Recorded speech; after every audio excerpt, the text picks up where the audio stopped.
Hello, everyone, and welcome to the program Talk Sport on Global Television. I am Samuel Odi. Many thanks for joining on today's edition of the program. As we'll have conversations today around Carabao Cup, we'll also talk about Ballon d'Or. As you know, Brighton head coach has congratulated Nadozie, Nigeria's own shot stopper, for making the feat she made at the Ballon d'Or. So we'll be having conversations around Liverpool and Southampton 2-1 victory, and also the red card at 100 goals. In the process, his head coach Aaron Slot has described that as stupid, which is actually very stupid, basically.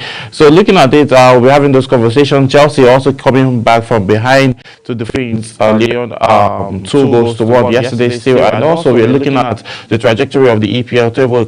Some concerns are coming up based on the fact that we're seeing some players are getting injured, starting from Arsenal, and also we saw the likes of Aroko Dari scoring for Wolves yesterday, and that is more like a morale booster for him. So we will see how all of this will pan out. To also bring you highlights of those games and also the record and breaking moments that we witnessed in the Athletic Championship that happened in Tokyo, Japan, where Botswana, despite downpour, starting off slow, they still found a way to make history and win a gold medal for the first time ever in this outing. So that is just in the 400 meters men category. So this is just very interesting. We'll bring you that highlight again, and also be having conversations around sports, the world of sport generally. So starting from the home front, who always, as always, Ballon d'Or, Brighton coach applauds Nadozie. Brighton's coach Dario Vincent has praised Chiamaka Nadozie after the Nigerian goalkeeper capped an impressive year by finishing in the top 5 of the Women's Yanshin Trophy ranking at the Ballon d'Or ceremony in Paris. The 24-year-old, who joined Albion in July from Paris FC, was shortlisted for the prestigious award following her exploits with Nigeria and at club level. Nadozie helped the Super Falcons win their record exceeding 10th Women's African Cup of All Nations crowned in the summer, keeping 4 consecutive clean sheets and being named best goalkeeper of the tournament. She also guided Paris FC to their first Coupe de France title in 2 decades before moving to Brighton. Although Chelsea's Hannah Hampton claimed the 2025 Yanshin Trophy, Nadozie's 4th place finish represented a landmark for football Africa, as she became the first female goalkeeper from the continent to be recognized at the Ballon d'Or. It shows that Nadozie has been doing something very, very right. We all can see in the female category of talking about the Super Falcons. Now, you saw how integral she was for the squad when they were playing in Morocco, as she had some crucial stops that made Nigeria advance into the finals, and also, you know, scaling through the final when it was looking as if the Super Falcons were not going to win the championship. And then that is just what we have. And then so in her club side to Paris FC, she was very instrumental in them winning this prestigious championship of the female category. And then moving to Brighton now, we'll see how all of that to pan out. She's almost like Ronaldo, moving from place to place and setting marvelous records for herself. So we'll see how all of this pan out. We'll bring you more updates from Nadozie as her career continues. So moving on, still talking home front here, Haruna Quadri retains top spot in the ITTF ranking. Quadri's top-ranked player, Quadri Haruna, has regained his position as the country's leading light in the latest International Table Tennis Federation World Ranking for week 39, released as at yesterday.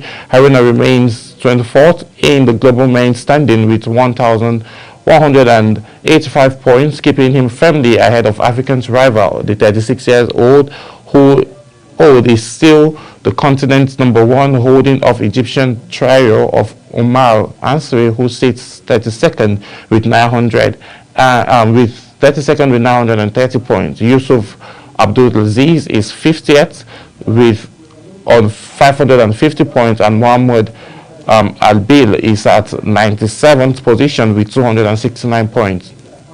Benin's Abdul Kader Southfield completes African's top 5, and among Nigerians, Haruna is well cleared of the chasing mark, with Kuti dropped to 200 place, dropped 2 place in 200 position with 89 points. Abdul Fatai stays with 206 on the 8 with 81 points, while former African champion gold medalist Olatunji Omatayo slips to 212 with 78 points. Taiwo Mate, who recently earned a recall to the national team, also fell 2 points to 2-point spot to 223 with 69 points. Globally, China continues to dominate with the men's ranking. Wang Chen holds the world #1 spot with 9,425 points, now only edge of the compatriot Lin Chen on 9,375 points. Brazil's Honjo Kalmano remains third with 6,050 points, followed closely by Japanese